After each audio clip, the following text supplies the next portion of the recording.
అనంతపురం జిల్లా కళ్యాణదుర్గంలో టీడీపీ నేతల మధ్య ఘర్షణ నెలకొంది.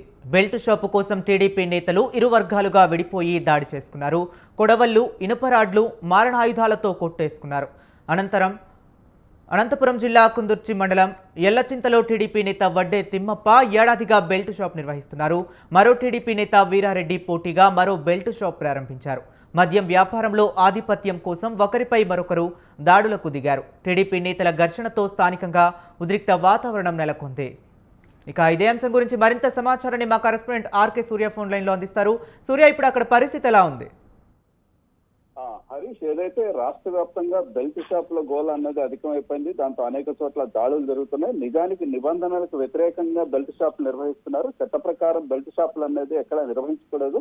అయితే ఈ కూటమి ప్రభుత్వం వచ్చిన తర్వాత బెల్ట్ షాపులు గ్రామ గ్రామాన అధికమైనట్టు తెలుస్తుంది. ఈ క్రమంలోనే అనంతపురం జిల్లా కళ్యాణదుర్గం నియోజకవర్గంలో కుందుర్పి మండలంలోని ఎర్రసింత గ్రామంలో కూడా ఈ కూటమి నేతల మధ్యనే బెల్ట్ షాపుల నిర్వహణ నిమిత్తం గొడవ జరిగింది. దీంతో ఇరు వర్గాలుగా ఏర్పడి కొడవళ్లు, ఇనుపరాడ్లు, మరణాయుధాలతో ఇరు వర్గాలు దాడులు చేసుకోవడం జరిగింది. అయితే వడ్డే తిమ్మప్ప అనే వ్యక్తి టీడీపీ నేత ఈయన ఏడాది కాలంగా గ్రామంలో బెల్ట్ షాప్ నిర్వహిస్తున్నాడు. అయితే పోటీగా మరో కూటమి నేతని, టీడీపీ నేతని వీరారెడ్డి అనే వ్యక్తి ఇటీవల ఒక బెల్ట్ షాప్ నిర్వహిస్తాడు. అయితే ఏదైతే వడ్డే తిమ్మప్ప అతనికి బాగా వ్యాపారం జరిగేది. వీరారెడ్డి ప్రారంభించిన తర్వాత కూడా గ్రామస్తులందరూ అక్కడికి వెళ్తున్నారు. దాంతో ఇతనికి ఆదాయం తగ్గిపోయింది. దాంతో ఇరు వర్గాలు కూడా కూర్చొని మాట్లాడుకోవాల్సింది పోయేసి అసూయ ద్వేషంతో గొడవ మొదలైపోయేసి చాలా ఇనుపరాడ్లు, కొడవళ్లతో ఎలాగంటే అలా కొట్టుకోవడం జరిగింది. దీంతో ఇరు వర్గాల్లో కూడా చాలా మందికి గాయాలయ్యాయి. వీళ్ళందరినీ కూడా కళ్యాణదుర్గం నియోజకవర్గంలోని ప్రభుత్వ ఆసుపత్రికి చేర్చడం జరిగింది.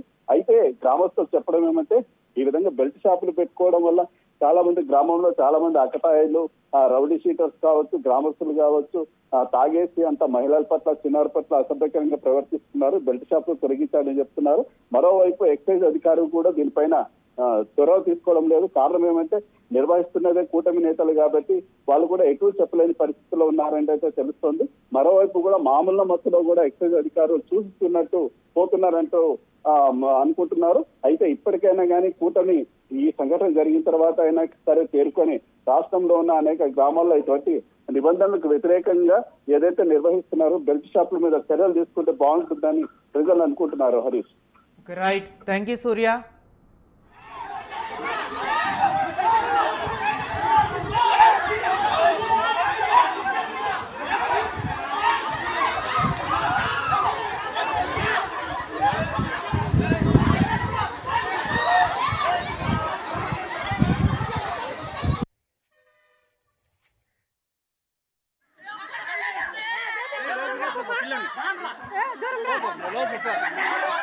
దూరం రా